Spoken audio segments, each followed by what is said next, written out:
কেমন কথা কন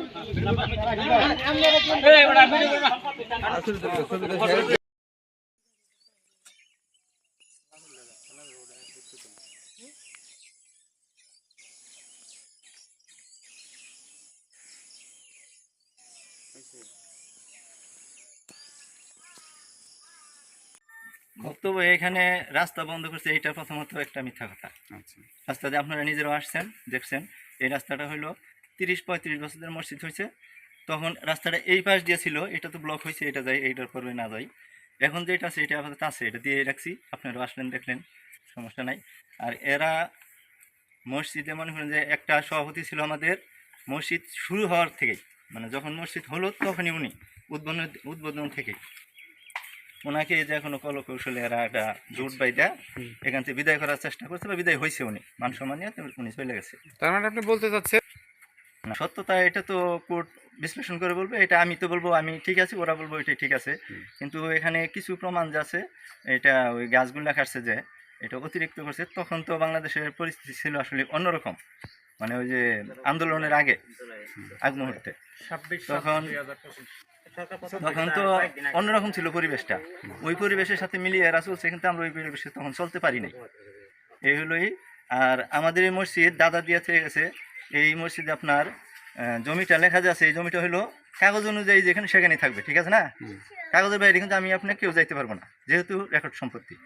আমরা ওইটাই দাবি করছি, দাবি করার কারণে এরা নানা বিশৃঙ্খল সৃষ্টি করার চেষ্টা করছে। মানে আপনি বলতে লিখিত আছে, তাহলে উত্তর পাশে অবশ্যই শহীদ করা। তাহলে আপনি এখন মসজিদ ভাঙ্গা দিতে গেলে আমি, আমার বাবা, আমরা 2 ঘর, আর বাহিরের 2-4 জন যারা আছে, এদের নিয়ে আমরা মসজিদ এত কষ্ট করে ধরে রাখতাম না, আর এইভাবে মোল্লার বেতন দিতাম না। আমরা মসজিদ দাদা দিয়ে গেছে, এটা আমরা বহাল রাখবোই ইনশাল্লাহ। যদি দাদার জমি সত্য থাকে বা আমরা দাদার পতিত্ব থাকি, অবশ্যই এটা আমরা বহাল রাখবো, দেখার বিষয় না। এইখান থেকে যারা গেছে গা, এখন সভাপতির বক্তব্য দিছে, উনি কিন্তু এখানে সভাপতি নাই, তখনই গেছে যখন আমরা ভিতরে থাকতে হবে। আমরা মনে করুন আমার বাবা হইলো সবার বড়, ভাইয়ের মধ্যে এক বোনের ছোটই গেল একটা। আর হইলো যখন আমরা মসজিদের ক্যাশের মধ্যে গেছি, মানে সভাপতি চেঞ্জ হওয়ার পরে এরা উদ্যোগ নিল বিল্ডিং করে ফেলাই দেবো, টাকা ছাড়া কিন্তু বিল্ডিং এর উদ্যোগটা আসে না। আর ওই টাকাটা হিসাব কিন্তু আমরা এর আগে কখনো চাইও না বা দেয়ও নাই, চলে আসতেছে, চলছেই। যখনই ক্যাশের মধ্যে গেছি তখনই ওনাদের মাথায় একটু হয়তো কিছুটা হইলো আঘাত পড়ছে, যে কিরে এটা কেমন কথা হইলো, মসজিদ করবো বা এদিক সেদিক হয়তো করা যাবো কিনা, ওদের মনে এটা জানি না। কিন্তু তখন তাৎক্ষণিক আর কিছুক্ষণ পরেই, কিছুদিন পরে আর কি মসজিদ আলাদা করার উদ্যোগ দিছেও, কিন্তু এই মসজিদ নিয়ে এখন এরা কি চাইতেছে এটা আমি জানি না। অফ করা হেরা তারা না কই না, বাপে যারা দিয়ে গেছে হেরা আমাদের সবসময় হেনে মসজিদে আছে, জায়গাও হেনে আছে, সব কিছু এরা আবার চলে গেছে, আমাকে ফেলাইছে। আমাকে বাবা মসজিদ দিয়ে থেকে গেছে, ব্যাগ যাইতে গেছে গা, আমরা তো যাইতে পারি না, বাপের স্ত্রী আমরা দুইরা আল্লাহ, কিন্তু ওনারা মিথ্যা কথা। আবারও একটা সালিশের ব্যবস্থা করলাম, এবং সেই সালিশের মধ্যে সমস্ত কথাবার্তা শোনার পর, এবং ওই যে রাস্তাটা, যে পুরনো যে রাস্তাটা শাহজাহান নিজের হাতে বের করে দেয়, এবং ওই গাছগুলা, যে গাছগুলো নিয়ে মামলা করে, সেই গাছগুলা কিন্তু আসলে অন্য লোক কাটে নাই, সেই গাছগুলা কাটছে শাহজাহান নিজে, এবং নিজে কেটে তারপরে হইলো তার ভাইদের নামে, ভাতিজাদের নামে মামলা করে দেয়, এবং সেই মামলাটা নিয়ে দীর্ঘদিন ধরে তারা বিভিন্ন সমস্যায় ভুগতেছে। তা আমরা এলাকাবাসীর পক্ষ থেকে চাই যে জায়গাটা নুরুমণ্ডল দান করে গেছে, সেই দানকৃত সেই মসজিদটা যেন রক্ষিত হয়, এবং সেই মসজিদটা যেন আবার পুনরায় সমাজের সকল মুসল্লিরা সঠিকভাবে নামাজ আদায় করতে পারে, এবং এই রাস্তাটা যেন সুন্দরভাবে মসজিদের দিকে হইলো চলে আসে। এলাকাবাসীর পক্ষ থেকে এবং সাবেক মেম্বার হিসেবে আমি আমার এইটুকুই আমার চাওয়া, যেন এই রাস্তাটা পুনর্বহাল হয়। গ্রাম অঞ্চলে তো এটা বর্তমানে দাগন খেত করার কারণে মসজিদে আসার মতো কোনো রাস্তাঘাট নেই।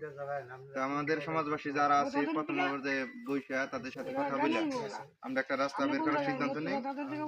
মানে আজকে সিদ্ধান্ত নিলাম, কালকে রাস্তাটা আমাকে সিদ্ধান্তটা পরিবর্তন হয়ে যায়। পরে শেষে আমরা যতক্ষণ না পারলাম, তখন আমাদের এলাকার যে মেম্বার চেয়ারম্যান আছে যারা, তাদের সাথে আমরা কথা বলে একটা সালিশের ডেট করলাম। ডেট করার পরে আমাদের এলাকার গণ্যমান্য ব্যক্তি মেম্বার চেয়ারম্যান যারা আছে তারা বসে আমাদের এই জায়গায় একটা রাস্তা বের করে দেওয়া যায় এবং কি এই রাস্তাটা সপ্তাহানি থাকে, সপ্তাহানি থাকার পরে রাস্তাটা বন্ধ করে দেয় এবং কি এই মসজিদের রাস্তা বের করলো মসজিদের রাস্তার জন্য, রাস্তাটা বের করলো মসজিদের জন্য, কিন্তু মামলা করলো যে তারা জমি দখল করছে। এটা হলো তাদের ব্যক্তিগত বিষয়, কিন্তু আমাদেরকে যে আমরা সমাজবাসী যারা আছি আমাদেরকে এই মিথ্যা মামলা করে বাইবে মামলা করে আমাদের সমাজবাসী যারা আছি আমাদেরকে একটা হয়রানির মধ্যে ফেলানো হয়েছে। শেষে আমরা কোনো তারা কি একটু উদ্যোগ নিচ্ছে আর কি সমাজবাসী নিয়ে, বুঝছেন?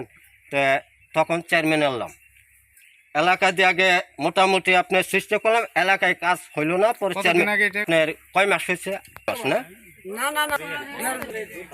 না 1 বছর ধরে শুরু হচ্ছে। তো চেয়ারম্যানের রাস্তা বাই করে দিয়ে থুয়ে গেল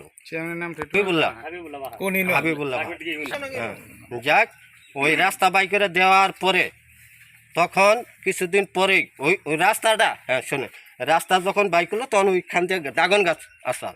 চেয়ারম্যান একটা সিদ্ধান্ত করলো যে তাহলে আমার ভাই যে শাহজাহান, যে ভাই শাহজাহান আপনার আব্বাই মসজিদ দিয়ে থুয়ে গেছে, 24 ডিসেম্বর জায়গা ওয়াক্ফ করে দিয়ে থুয়ে গেছে, তাইলে এখন ওই 24 ডিসেম্বর জায়গা ওইটা দিলে আর রাস্তাটা দিলে মসজিদের কামটা করা হারে, নইলে এখন আমি যেভাবে দেখতেছি মসজিদটা তছনছ হয়ে যায়, আপনার বাপের নামও থাকে না, মসজিদও থাকে না। তাহলে ভাই আপনি কটা ড্রাগন গাছ কাটা যায়, তো ড্রাগন গাছ কাইটা আর রাস্তাটা দেন, আর রাস্তা দিলে মসজিদের আপনার উন্নয়ন করা হয়, আর বাইকে মসজিদ বিল্ডিং করবো আর কি।